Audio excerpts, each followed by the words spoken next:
Ladies and gentlemen, elections in Pakistan are usually fraught with uncertainty. Just look at their history. Their first election was only held in 1970.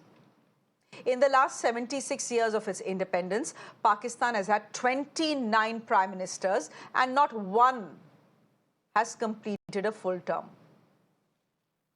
But now the question Pakistanis are having to ask is, who will be their next prime minister?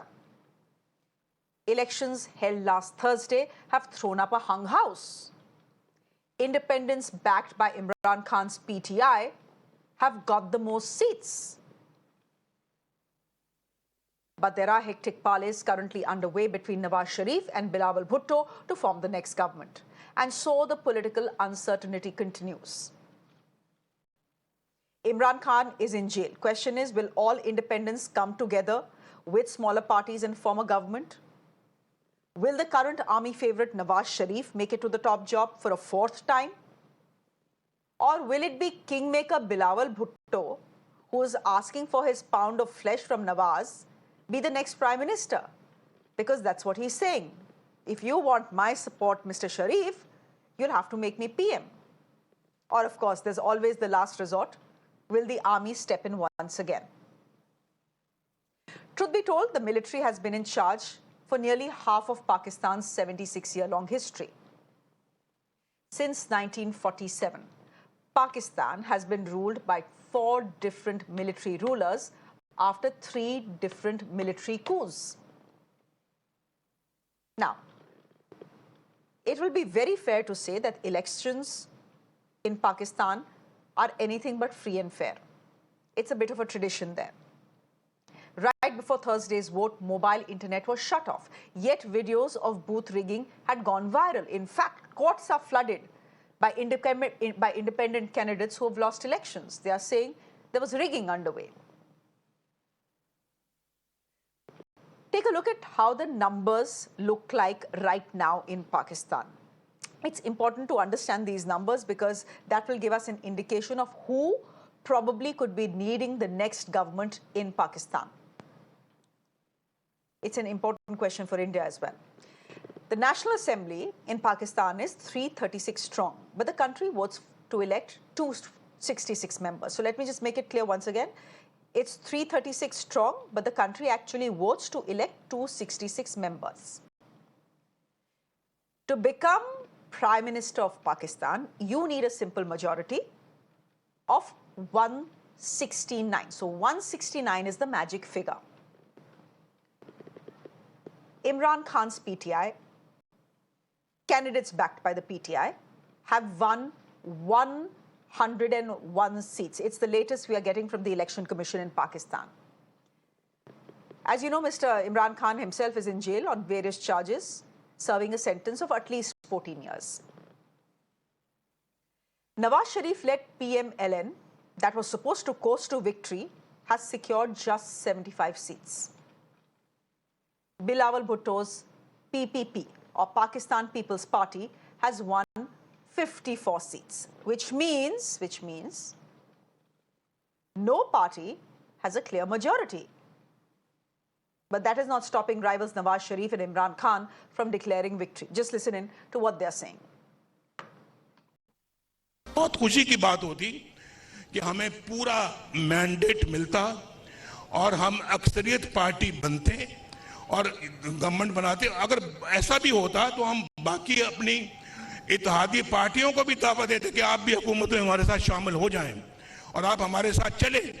लेकिन चूंकि आज हमारे पास इतनी majority नहीं है कि हम अपने तौर के ऊपर हुकूमत बना सकें, इसलिए हम अपना उन इत्तेहादी पार्टियों के साथ जो कि इस इलेक्शन के अंदर कामयाब हुई हैं, हम ज़रूर उनको दावत देंगे कि वो भी हमारे साथ शराकत करें, हमारी हुकूमत हम मिलकर बनाएं। मेरे पाकिस्तानियों, आपने कल वोट देकर अपनी हकीकी आज़ादी की बुनियाद रख दी है। मैं आप सबको इलेक्शन 2024 जीतने पर मुबारकबाद देता हूं। मुझे आप सब पर पूरा भरोसा था कि आप वोट देने निकलेंगे। आपने मेरे भरोसे का मान रखा और आपके मैसिव टर्नआउट ने सबको हैरान कर दिया है। लंदन प्लान फेल हो चुका है आपके वोट की वजह से। नवाज शरीफ एक कम ज़र्फ इंसान है जिसने ऑफिशियल नताइज के मुताबिक 30 सीट्स पीछे होते हुए भी विक्ट्री स्पीच कर दी है। कोई पाकिस्तानी उसे नहीं मानेगा और इंटरनेशनल मीडिया भी उस बेवकूफ़ी पर लिख रहा है। Okay, now this political uncertainty is coming at a time when the Pakistani economy is down in the dumps. In case you're cribbing about inflation, just listen to the numbers that Pakistan is throwing up. Pakistan's inflation is hovering around 30%. Prices of essential commodities have gone through the roof. A dozen of eggs are being sold at 400 Pakistani rupees. 12 eggs for 400 Pakistani rupees. A kilo of onion is 250 rupees. A liter of oil is 560 Pakistan rupees. And a kilo of chicken is 615 Pakistani rupees. Not just that, Pakistan's foreign currency reserves will be further strained by $1 billion bond payment that is due in 2 months, and its $3 billion funding program with the International Monetary Fund expires in exactly 2 months. So what Pakistan, the fifth most populous nation in the world, is struggling with is a sinking economy and political uncertainty. It's a double whammy, and that's never a good thing for India. Let me go across to my guests who are joining me this evening. Maroof Raza is a consulting editor at Times Network, joining us on the broadcast. Abdul Samad Yaqub, spokesperson of the PTI, will be joining us in just a bit. Uzma Kardar is a leader of the PMLN. Thank you very much for joining us. And Nadir Nabil Gabol is vice president of the PPP. Ladies and gentlemen, thank you very much. Good to have all of you on the show. Maroof, before I come to you, I'm going to go to our Pakistani guests. Nadir Gabol, can I start? All right, we'll just quickly go across to Nadir as well. But can I quickly come to you, Uzma Kardar, and ask you what Nawaz Sharif's plan is? Has the deal that he's been trying to cobble together with Bilawal Bhutto, has that materialized? And is your party and is Nawaz Sharif willing to let Bilawal Bhutto become the next Prime Minister of Pakistan? Where does that deal stand right now? Is there a deal or is there no deal? Thank you so much. And I think I need to put your figures right, because right now Muslim League Noon stands at 79 and independents, they stand at 93. So there's a slight difference in your numbers, because all the independents do not belong to that particular party. There are some independents that are really independent. Now you're asking me about what kind of a government is going to be formed. Right now, I think the speech that you just showed on the screen, that explains very clearly what our way forward is. Mia Mohammad Nawaz Sharif has said that we are the single largest party, but we do not have the numbers or the majority to form the government independently. We do have the numbers to form independent government in Punjab. We've reached that magical number where we don't need to go into alliance with anybody in the largest province of Pakistan, which is 65% of the country. But in the center, we have invited all the other parties to come and sit with us, to join us.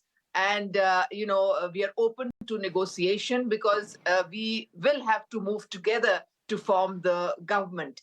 And in this, we have started communicating, and we're having parleys with the Pakistan People's Party, with MQM, with the JUI, different all the parties that are in the parliament right now. We are having parleys, and within the next week, you will know exactly what is the composition of the next government. I think, in all fairness, the Prime Minister will be from the largest party being represented, which is Pakistan Muslim League Noon. And what you saw previously also, we have a good working relationship with People's Party and Mr. Zardari, who is the president of People's Party. He's the one who made Shahbaz Sharif the Prime Minister in the previous government, because he said that it is their right, because they have the numbers. and therefore the Prime Minister should come from that party. So I don't know, maybe there is some other formula which might work out, but right now nothing is really clear. We have 10 days now before the final Nothing is certain. notifications.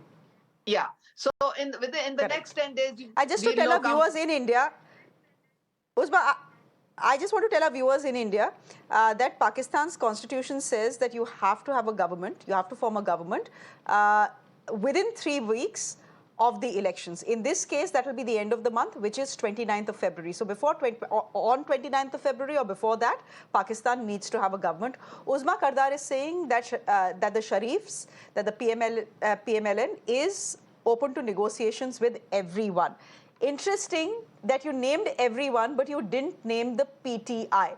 Abdul Samad Yaqub, Uzma Kardar, and the indications that are coming from Pakistan seem to be that the PTI/independents will have to sit in opposition, because if you take smaller parties, if you take the PMLN, if you take PPP, if all of them do decide to come together, we know who is forming the government. And it is not Imran Khan backed independents. Well, let me make it very clear that we are not going to form a government with this mandate. I mean, our mandate was already stolen. And with this least numbers, I mean, we are at least not going to sit with the PPP or with the other alliance. So we are out of the race. And our battle was not just the number game, or our battle was not, our struggle was not to achieve the numbers to gain the government. We are fighting, I mean, far beyond than these numbers. Let me make it very clear. I mean, our fight is not just with these political opponents. I mean, they are puppets. I mean, whether the party of Uzma Kardar or the leader of Uzma Kardar is a puppet. I mean, he should have. He doesn't have a little shame that he's celebrating the numbers which he got from the military establishment. I mean, they have given them the numbers by snatching over mandate. I mean, and still they are celebrating. I mean, this is very interesting, and for me, I mean, they should be ashamed of it. I mean, they should show some democratic values. Mr. Yaqub, so they are not even ashamed of it. They are not even ashamed of it, and they are. Anyways, so now this is very clear that we are not. Just a minute, Mr. Yaqub, just a minute. With all due respect, I'll just have to say that it's very interesting for me to see you call Nawaz Sharif a puppet of the military regime, given the fact that at one point of time your leader was also considered a puppet of the military regime. He became prime minister because he had the backing of the army. In Pakistan, we understand that is how things work. Whoever will give, the person the army gives an ashirwad to is the party that will form the government. आपके साथ हुआ ये, अब इन लोगों के साथ हो रहा है. It's continuing of tradition. No, you are right, because we were on the same page with the military establishment, and it was perceived to be that Imran Khan is a kind of puppet, or whatever you call. I mean, when you come, when you are on the same page with the military establishment, I don't deny that, yes, there was a hybrid model which was being practiced at over tenure when we were in the power. There was a hybrid model, and they should admit it that they are going to practice the hybrid pro-max model, where all the powers will be practiced by the Pindi, and they will be just puppets. I mean, so at least IK has confronted, he has proven himself that he's a true leader of the people. I mean, he fought back with the support of the people. So it is clear that there is no stigma anymore on Imran Khan that he was brought to power by the help of military. At least by this mandate, I mean, this is very clear. Okay. You know, I think Imran Khan honestly has proven a point. The fact that, and it's fairly realistic of you to say that we have to sit in the opposition benches with these numbers. There is no hope in hell that we can form the government, which means it will be the PPP, it will be Nawaz Sharif, all of them coming together and forming the government. Point is, Mr. Nadir Nabil Gabol, I believe you're with us. Hi, good evening. Good to have you on the show. You're the Vice President of the PPP. What's the plan? Has Mr. Bilawal Bhutto dug in his heels to say, Prime Minister to main hi banunga? That is the only way I'll give support to the PMLN. Absolutely. Even before the elections took place, our party was of the view that Bilawal Bhutto Zardari should be Prime Minister. Probably the most dynamic and most proven politician right now. He was briefly a federal minister for foreign affairs, and in that period of 16 months, he used his intelligence and his charisma very well and impressed everybody involved. Nadir, can I interrupt you for a minute? Your audio is awful. So what we'll try and do is reconnect you so that we can hear you more clearly. But this is what I'm hearing Nadir Nabil Gabol say. He's saying absolutely, the PPP is absolutely clear that 34-year-old Bilawal Bhutto needs to be made president if we are to join hands with the PMLN. Uzma, before I get in Maroof Raza, who's waiting very patiently to speak to me, can I quickly get a response on what Mr. Gabol is saying? ये तो साफ इनकार कर रहे हैं, तो कह रहे हैं आप या तो प्राइम मिनिस्टर इनको बनाओ, नहीं तो भूल जाओ. Problem has already been resolved by his father, Mr. Zardari, who is actually running the whole show in People's Party. He tried to explain to his son earlier on that, look, son, we don't have the numbers. And till we have the numbers, you cannot become prime minister. So I think they just want to put themselves in a strong bargaining position, get some other, maybe, their pound of flesh, like you said. But we welcome People's Party because we have had a good working relationship with them in the past as well. But who will become the Prime Minister? Of course, the party that has the largest number of seats. Now, I would like to comment on what Mr. Yaqub just said. I think these people should stop acting like crybabies. I want to ask him that in KPK, 90% of the seats have been bagged by his party. What about the election there? There it was all free and fair. Everything was hunky-dory. But on the seats where they're lost, they're crying and moaning and groaning. Well, it's not going to work. Either you say that the whole election was rigged, or you accept the results. You accept and respect the mandate of the other parties as well. Fafin gave us the report that 2/3 of the voters in Pakistan rejected PTI. Failure of Imran Khan, that when he was prime minister, he refused to talk with any other political party. He said, everybody is a crook. Only I am the one who is from the high heavens and who is absolutely incorruptible, and the rest are all corrupt. And that brought about his downfall. You don't close doors on everybody. You respect the mandate of all the other parties that are sitting in the parliament, because they have also come. And I'm sorry to say, when he uses the word puppet, I do not agree. For the past 15 years in Pakistan, there has been democratic rule. Of course, we've had a checkered history in the past of military rule, but that is not the case anymore. The military has told them very clearly that they are apolitical, they are neutral, and they will stand behind any democratically government that comes in, may it be a PMLN, may it be PPP, may it be PTI. So I don't think that is the case anymore. We invite them ourselves. Okay, I will, Uzma ji. Okay, Uzma ji, you talk about mandate. The fact is that the people of Pakistan have not given anyone the mandate. And they have certainly not given Nawaz Sharif the mandate, certainly not given Bilawal Bhutto the mandate. In fact, the people of Pakistan seem to be sending a message to the military. If you are backing Nawaz Sharif, we are not voting for him, we are voting for the independents. Anyhow, Maroof Raza, would you want to come in where Uzma Kardar left to say that the Pakistan military is very clear that it is apolitical and it is neutral and it will back whoever wins? I could see you smiling, which is why I asked you that question. Well, there are several points your commentators have raised. But one thing I'm pretty clear about, that the Pakistan military is not apolitical. It is Pakistan's biggest political party. Whether they come up and rule the country up front like Musharraf and Zia and others did, or they run the show by orchestrating the drama from behind the scenes. The second thing is that Pakistan is actually a country that has created the scenario which encourages the military to intervene in Pakistan's politics. Because in this case, historically, we know the background.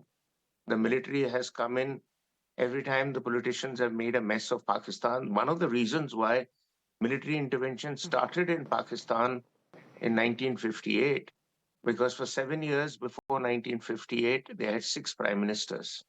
So Pakistanis do not know how to get a civilian mandate in place and function as a democracy. I know we have a lot of people in India who feel smug about the fact that we have a large functioning democracy. But one of the reasons for that is that the military in India has chosen to always step back and let the political process take the route of forming democratic governments. The second thing is that Pakistani political leaders have squandered too many opportunities historically that have come their way and left it to the military as an open door. कि आप ही आइए हमारा सुधार कीजिए. The third point is that the Pakistani system is such that, it's we in India tend to look at Pakistan as a kind of reflection of Indian democracy, but it's not. Firstly, democracy requires an elected government which has credentials that are non-contestable, or even if they are contestable, they're bearable compared to the level of corruption that has been there in the past. You have Bilawal Bhutto staking a claim to being prime minister. His grandfather was responsible for the biggest mess that Pakistani elections had in 1970, and his adamant behavior that he should be prime minister led to a civil war and eventually the bifurcation of Pakistan into West Pakistan becoming Pakistan, East Pakistan becoming Bangladesh. Now, so Bilawal Bhutto would do well for himself not to embarrass himself by putting his neck and his foot out at the same time. And then we have a situation in Pakistan where we are looking at only numbers, how many seats this party won and how many seats that party won. Nobody is talking about what they have to offer the people of Pakistan. Nobody is talking about how inflation will be addressed, how the military will be kept out of the process of foreign policy and governance. Neither is anybody talking about the fact that the military has actually bought out virtually all the players. How is it Nawaz Sharif was allowed to go and sidestep on grounds that he was thoroughly corrupt and suddenly comes back as Mr. Good Guy? And how is it that you have in Pakistan Imran Khan being hounded out with charges which are more than for murder? And a person like him, I am neither a cricket fan nor am I a big admirer of Imran Khan's politics. But one thing some Pakistanis said, that you can say a lot of things about him, but you actually cannot nail him for corruption. And the military is looking for this sham election of theirs to go to seed so that then they walk into the people of, and tell the people of Pakistan, we are your saviors. We can only give you the kind of governance and society that you have been hoping for. Pakistan got myriad of problems. It's got Afghanistan on its borders. It's got insurgency on its western Khyber Pakhtunkhwa and all those areas. It's got terrorism knocking on virtually every door in Islamabad, Rawalpindi, and elsewhere. and it's got a financial crisis that no political leader at this point of time would like to saddle himself with, because there's just no success route possible under the quagmire that they've dug themselves in. Okay. On that note, are you trying to tell me that the Chief of Army Staff of Pakistan, General Munir, will walk in and say, let me be Prime Minister and let me rule Pakistan and fix all its problems? I'll just come to that in just a bit. But I do believe that Nadir Gabol is with us. Hi, Nadir, can you hear me? I hope the audio is clearer. Maroof, hi. Maroof Raza says that it will do well for Bilawal Bhutto not to embarrass himself and his party by staking a claim to becoming the Prime Minister of Pakistan. Mr. Gabol, on what basis is Mr. Bilawal Bhutto even asking to be made Prime Minister? He's young, he doesn't have the experience. So far, he has not shown any special talent for governance. On what basis are you going to the PMLN and saying, bhai, inko bana do Pradhan Mantri, Prime Minister? Well, the best and the foremost reason is that Pakistan People's Party is the only party which has won seats from all 4 provinces. No other party can say that. Nawaz Sharif's party has not won even 1 seat from Sindh. Other parties have not won, for example, the MQM or the other parties which have won any seats, even including Imran Khan led or Imran Khan-backed PTI members. They have not won any seats in Balochistan.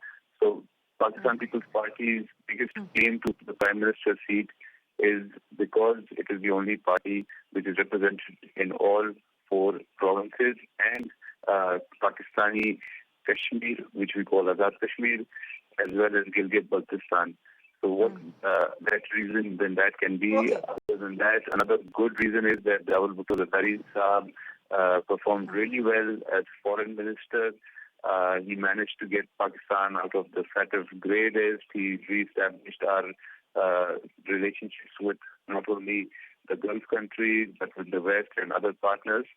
And he's impressed everybody through his intelligence, through his vision, Mr. Gabol, manifesto for the election. Mr. Gabol, how can we have a representative from the PMLN which is in talks with your party saying that it's not Mr. Bilawal Bhutto who calls the shots, it's his father who calls the shots, and we have an understanding with the father that Mr. Sharif becomes the Prime Minister in the coalition government. A, you could respond to that. B, how can the leader of a party who has barely 54 seats expect to be the Prime Minister of a country? I don't have a problem with his age.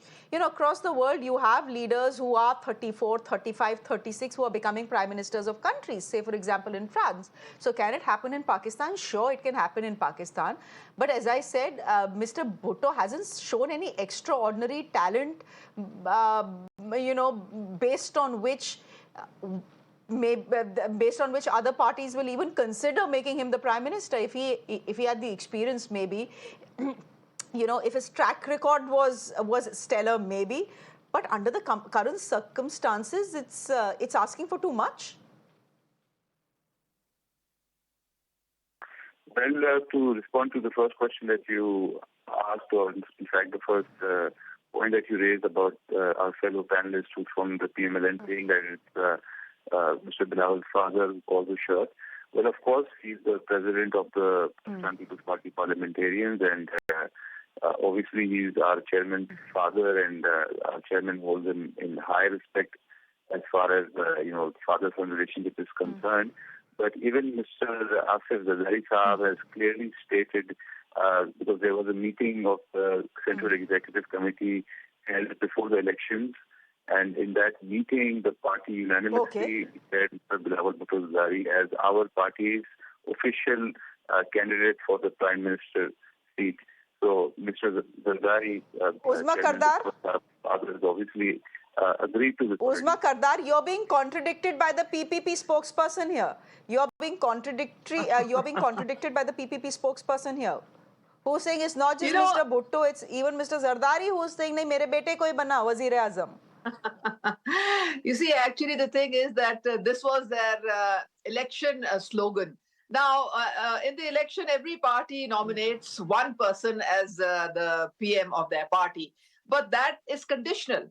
That happens when you get the majority in the parliament. Now, they don't have the number game. As Zardari Saab knows that much better than anybody else. And secondly, the claim that People's Party is the only national party, I think they're wiped out. They hardly exist in Punjab. In Punjab, right now, we are going to form government independently, and Punjab is 65% of Pakistan. So if they don't even exist there, what are they talking about? Where is the national flavor of their party? I fail to understand. And I would like to respond to your analyst also. I think you must keep this in mind that after partition, Mr. Nehru, he was alive for 17 years. And that is why democracy took root in India. But unfortunately, Quaid-e-Azam left us after a couple of months. And therefore, this whole situation of, the military taking over started. But now our democracy is struggling, of course, but we are well on our way to a democratic order. Our military does not intervene. They help us out in other things, in matters where we need them. But as far as politics is concerned, General Asim Munir, I have not heard a single political statement from him.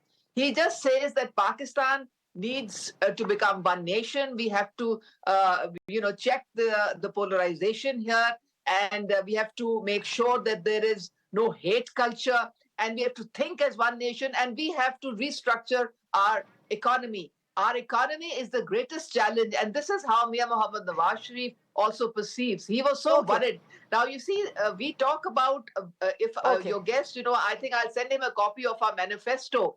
It is a very comprehensive document. It tells you exactly how we are going to counter inflation, our energy issues, and how we are going to take the country forward. Everything is defined there. If you want, I can give you the details, but I don't think you have the time right now. But the greatest challenge for which we have invited all the parties is that we have to now economically make our country strong, and we are all focused on that. In that case, Uzma ji, why not invite the PTI? Well, actually, the problem is that they have refused. They have refused.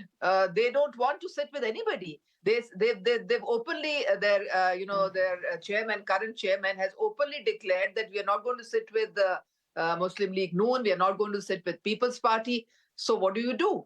What do you do when they refuse to talk to anybody? But that is not how democracy, that's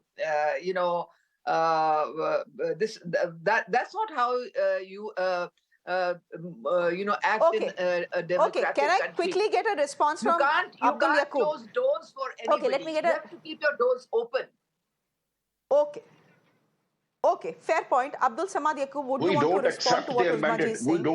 We don't accept their mandate. I mean, this is a stolen mandate. How can we sit with mandate तो किसी को नहीं दिया ना, Mr. Yaqub. जो rigging mandate तो किसी के पास भी नहीं है ना. You need to understand. I mean, you need to understand. Even the international community is raising voices and showing the concerns over the rigging, over the massive riggings. How can I accept their mandate? I mean, it's a stolen mandate. इनके पास तो 10 सीटें भी नहीं है, तो मैं इनके साथ कैसे बैठूं कि ये 75 सीट जो है, ये इसमें से 60 सीट्स तो ये हमारी लेके बैठी हुई हैं. यानी कि इतना मैसिवली रिग करे और हम इनके साथ जाके बैठते हैं कि जी आपके मैंडेट को हम एक्सेप्ट करते हैं. हम तो बिल्कुल एक्सेप्ट करने को तैयार नहीं है इनको. हम तो इनकी हैसियत ही कोई नहीं है. 10-12 सीटें लेके ये मतलब आए और हम इनके साथ पार्लियामेंट में गवर्नमेंट की बात करें. ये मांगे तांगे की ये सीटें लेके जिधर से आई हैं पिंडी से, और ये उनको खुश कर रही हैं यहाँ पे भी बैठ के तारीफें किए बगैर, जनरल की तारीफें किए बगैर तो इनकी रात नहीं गुजरती, इनका तो दिन नहीं गुजरता. इनका तो जाहिर बात है उनकी मजबूरी है, उन्होंने उनसे लेना है. हमारा इनसे क्या लेना देना इनसे. जी. Last word to you, Maroof. I have exactly 20 seconds. I want to ask you how you are seeing this end. Look, fact is Nawaz Sharif, with the blessings of the army, was supposed to coast through victory. This was not supposed to be tough. It's ended up being very, very tough. How do you see this end? Well, to start with, the results to me as an outsider are a slap on the face of General Munir and his army cronies. The second thing is that Pakistan's politicians will always not win elections on the merit of their arguments. The lady from Pakistan was said that the manifestos have been written in great detail. Manifestos are written by spin doctors. How many of them have ever gone out and even lived up to half the promises made in the one manifesto? And finally, Pakistan would do well to do something which took place some time ago. It's called a political diarchy, where you co-opt the military and the politicians in national governance, because if the Pakistani spokespersons of parties are saying that General Munir and everybody wants a good, stable Pakistan looking ahead with forward-looking leaders, etc., it's going to take time. It's not that it can happen overnight just because you make announcements that this is what your intention is. You have to have a track record for doing it. You have to have some experience. You have to have experienced leaders who can deliver this. I would like to wish Pakistan very well and wish them all the luck. But right now, I only see the dark clouds. I don't see the silver lining. We'll leave it there for the moment. Thank you, Maroof, Raza, for joining us. Let's hope Pakistan has a government and a prime minister soon, whoever it is. Abdul Samad Yaqub, thank you very much, making it very clear that the PTI is going to be sitting in the opposition. They're not joining hands with the PMLN or the PPP. Uzma Kardar, thank you very much. And Nadir Nabil Gabol, good to have you on the show as well. Thank you. Thank you all very much for joining us here on the show. We'll probably come back to this discussion in a week from now if Pakistan still doesn't have a government. For the moment, we're slipping into a quick break. There's much more news on the other side. Do stay with us.